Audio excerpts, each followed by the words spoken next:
A gente continua ao vivo de Belém, agora com o nosso analista Caio Junqueira. Caio, o presidente Lula colocou a geopolítica mundial ali como uma das maiores ameaças à cúpula do clima. E qual foi o argumento que o presidente Lula usou? Boa tarde novamente.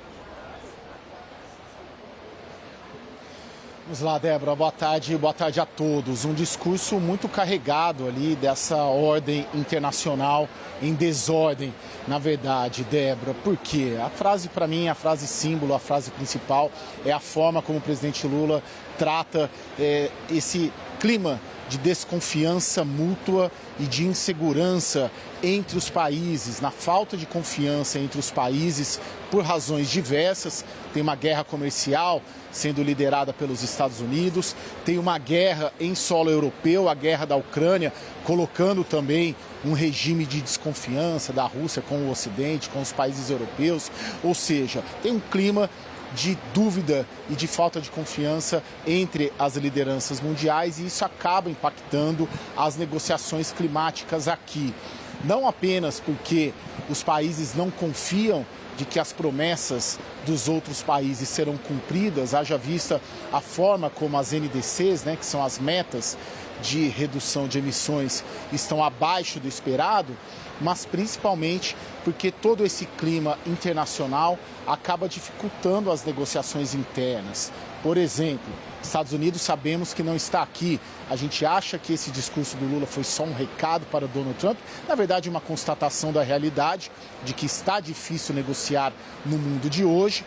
Claro, também fazendo essa referência sem citar diretamente a guerra comercial de Trump, a ausência dos Estados Unidos aqui, mas é preciso lembrar também que a própria Europa, que sempre liderou esse debate e esse arcabouço climático no mundo desde a Rio 92, está pondo menos dinheiro nessas negociações para financiamento climático, justamente para empoderar os seus exércitos e as suas forças armadas, e aí falta recurso, falta dinheiro para financiar o combate às mudanças climáticas. Então tem esse contexto também europeu de guerra da Ucrânia, de militarização das tropas na Europa, impactando nas negociações aqui. E aí qual que é a solução que o presidente Lula apresenta e sugere no seu discurso? Primeiro, respeitar o que já foi feito. O Acordo de Paris, na COP15, em 2015, há 10 anos, completa 10 anos neste ano, foi feito num mundo pré-Trump, e no mundo em que não tinha uma guerra, um conflito armado dentro de solo europeu. Então, o que a diplomacia brasileira, Itamaraty, o Palácio do Planalto sugerem é justamente respeitar, observar o que foi feito no Acordo de Paris e implementar. COP da implementação é uma palavra que a gente tem ouvido bastante aqui. Diante das dificuldades geopolíticas e do contexto internacional, de acertar negociações, de promover negociações, de realizar acordos, que implemente os acordos que foram feitos nas últimas COPs, especialmente esse acordo-chave do Acordo de Paris em 2015. E segundo ponto, uma palavra também que a gente ouve bastante aqui, mutirão. Uma expressão que o presidente da COP, embaixador brasileiro André Corrêa do Lago, tem falado bastante. Significa o quê? Implementar, fazer as implementações do Acordo de Paris não é responsabilidade apenas dos estados, mas também do setor privado, também da sociedade civil, também dos movimentos sociais.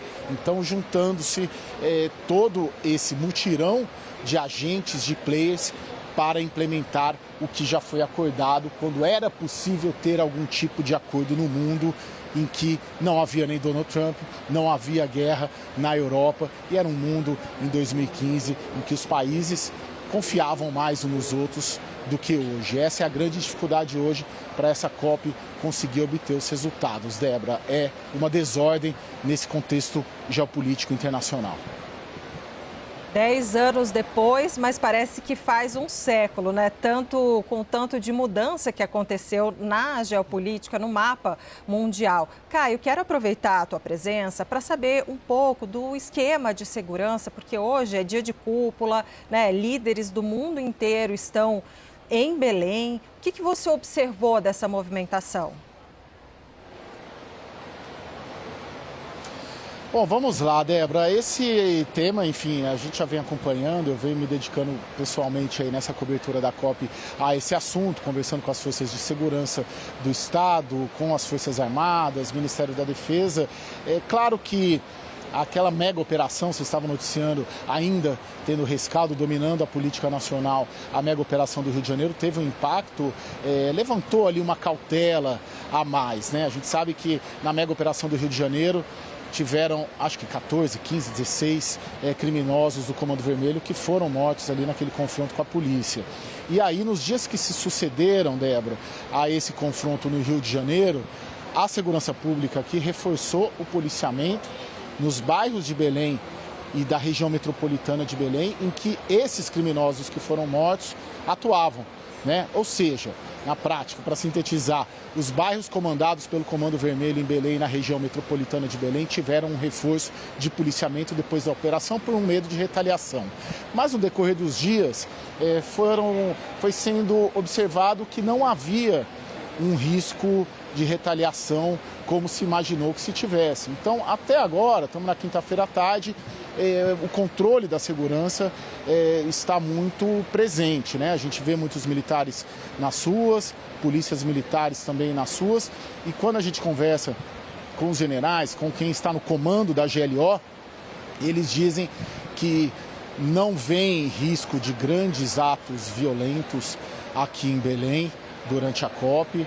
Eles apontam que também atentados, né, que poderiam eventualmente ocorrer, não estão no radar, no monitoramento de inteligência que eles têm feito, e que o foco deles principal é em mobilidade, né? Tem várias vias aqui que a própria GLO determina que fica sob o resguardo das Forças Armadas, e além da mobilidade nas manifestações que estão previstas para ter um impulso a partir da semana que vem. É a primeira COP, Débora, depois de 3 COPs em países autoritários, né, em que os movimentos sociais, os movimentos, as ONGs não puderam fazer manifestações nas ruas. O Brasil tem uma tradição democrática e o próprio governo brasileiro, dentro desse conceito de mutirão que eu estava colocando, tem incentivado também muitos dos movimentos a virem a Belém, e eles estão em Belém, nós percebemos nas ruas. Então o foco ali da segurança é em controlar as manifestações, não em reprimir as manifestações, mas em conduzir as manifestações de modo que a mobilidade não seja tão impactada, Débora.